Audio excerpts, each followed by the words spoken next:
All right. Sorry about before. I started a live stream and I couldn't get the camera to pop up. So we're going to try it again, and now, fortunately, it's popping up. Well, here I am again. It feels like every week now we're doing one of these weather updates. This weekend's event will be different than a lot of storms we've seen so far. This will be longer duration, and it's really just a mix of everything you could think of in terms of winter weather and impacts. But it begins in a very simple fashion.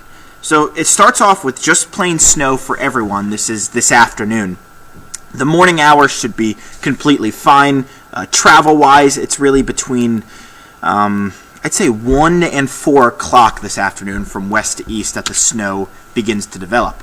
We do see a transition to sleet and freezing rain tonight that happens quicker off towards the south, takes longer off towards the north. So by the day tomorrow, it's a ice and rain mix off towards the south, snow and ice off towards the north, and as it tends to be, the capital region, probably the battleground between those two zones. Very strong winds by tomorrow night. So we're basically done with the widespread precip tomorrow night, but it's all about the winds, which will be lingering right through President's Day. So, yes, a busy next 48 hours. Dry right now, more sun to the north and east, more clouds south and west. We will all begin to really see those clouds thicken throughout the morning, but weather-wise, no concerns for the next few hours. Here's our storm. It's getting its act together. Snow further north, sleet and freezing rain in the middle, and just plain rain off towards the south. This will literally be the same progression that we go through with the snow, the mix, and then for parts of the area, transition to just plain rain. This area of high pressure, though, is supplying colder air for now, so that's why initially this starts off as just plain snow. Temperatures in the teens, low 20s, even some single digits up in Whitehall and Rutland, so that's why this moves in the form of snow. It happens between, again, 1 and 4 o'clock in the afternoon. It's not particularly steady, it just is a light persistent snow for several hours this afternoon into the evening, and then watch what happens during the overnight period. After midnight, we're beginning to see some freezing rain and sleet right up through the Hudson Valley. Even though temperatures are significantly below freezing, in the mid and upper levels of the atmosphere, warmer air is trying to intrude, and that will change over the snow to a period of wintry mix. So when I'm on air tomorrow morning, likely much of the region will be seeing a mix of probably sleet and or freezing rain. Off towards the south, 8:30 in the morning, could just be plain rain once you get to Kingston and points south. Up towards the Glens Falls, Lake George, Saratoga region still could be holding on to snow, and as a result, where you're snowing for the longest period of time, the highest totals will be up there. Eventually, I think even the capital region gets in on a cold rain tomorrow afternoon. It's very tricky because look at temperatures hanging right around freezing. A couple degrees cooler, and it could be a completely different ball game. So tomorrow afternoon's forecast is the trickiest in terms of figuring out how long and where the most extensive icing will set up. But it does look like, no doubt, the further south you go, the better chance at rain. The further north you go, the better chance of snow. Finally, by tomorrow night, it may wrap up for everyone as a period briefly of some snow, but overall, we're shutting off the precip, and the story becomes the very gusty winds. Let's first talk about the icing threat. That looks to be the highest right now over, say, western New England and the Catskills over the higher terrain, but I could easily see this being a problem right through the Hudson Valley and the capital region. It's very tricky to make ice forecasts because a couple degrees makes all the difference, so it could really come down to just a now-casting situation where we'll be on air tomorrow morning and we'll just be able to gauge how prolonged and extensive the icing will last for. But prepare potentially for power outages, especially where you see these dark pink colors.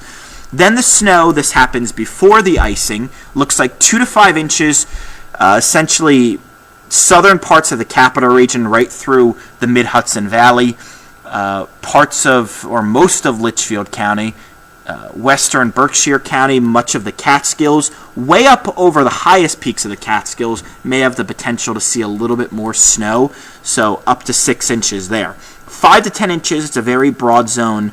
The western central Mohawk Valley, through the Saratoga Lake George region, as well as much of the higher terrain of western New England. Of course, the further south you get in the zone, more so 5-6 inches. So Schenectady, Saratoga, further north you go, closer towards that double-digit mark. And the best chance for seeing over double digits would be over the Adirondacks, extreme northwestern Saratoga, and western Warren County.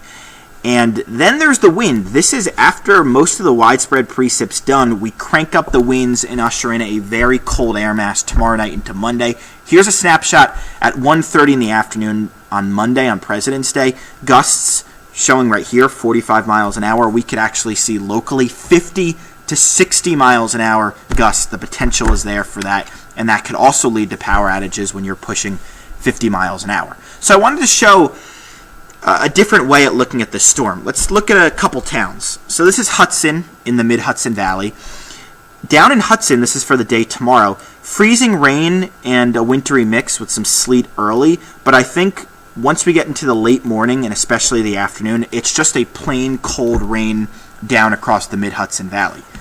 You head up towards Saratoga, it's a different ballgame. Snow and sleet early, likely going over to an extended period of freezing rain, and it is completely possible that in a place like Saratoga, you never transition fully to a plain rain. Could just be an extended period of icing. So it's these areas we'll have to really monitor the threat of icing. If it's sleet, we can handle that. If it's freezing rain, that's where you get that ice accretion, and that could accumulate on power lines and roadways, of course. So this afternoon, the show gets going, mid to upper 20s. Snow develops, turning more widespread, not particularly heavy, but just persistent light snow. By tonight, well, the first half of the night, it's just snow, but then as the night moves along, we continue to see temperatures warm up. So it's a freezing rain and sleet scenario that's climbing further off towards the north. So it happens earlier in the mid-Hudson Valley, takes longer up towards the capital region and further north than that. But by tomorrow, it's generally ice and rain towards the south, snow, and a mix with some ice off towards the north. So just a messy travel day, especially the first half of tomorrow.